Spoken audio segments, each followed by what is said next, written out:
ఆయన ఓ రాష్ట్రానికి ముఖ్యమంత్రి. ఓ వ్యవహారంలో భార్య చిక్కుల్లో పడింది. అసలేం జరిగింది? ఆమెపై వచ్చిన ఆరోపణలేంటి? ఈ వ్యవహారం రాజకీయ రంగు ఎందుకు పులుముకుంది?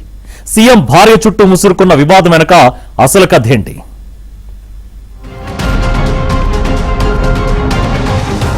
పంజాబ్ ముఖ్యమంత్రి భగవంత్ మాన్ భార్య గుర్ప్రీత్ కౌర్ చిక్కుల్లో చిక్కుకున్నారు. ప్రస్తుతం ఆమె తీవ్ర ఆరోపణలు ఎదుర్కొంటున్నారు.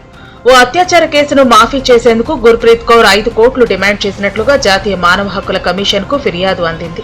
సీరియస్ గా తీసుకున్న కమిషన్ ఆరోపణలపై విచారణ జరిపి 2 వారాల్లోగా యాక్షన్ టేకన్ రిపోర్ట్ సమర్పించాలని పంజాబ్ ప్రభుత్వాన్ని ఆదేశించింది.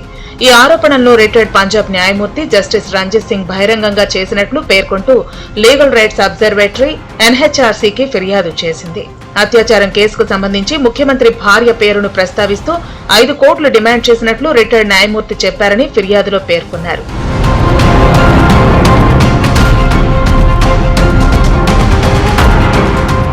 ఈ ఆరోపణలపై స్వతంత్రంగా నిజానిజాలను నిర్ధారించాలని, ఆధారాలను భద్రపరచాలని, దర్యాప్తును ప్రభావితం చేయడానికి లేదా నీరుగార్చడానికి ఏదైనా ప్రయత్నం జరిగిందా అనే అంశంపై నిష్పక్షపాతంగా విచారణ చేపట్టాలని ఫిర్యాదుదారు కోరారు.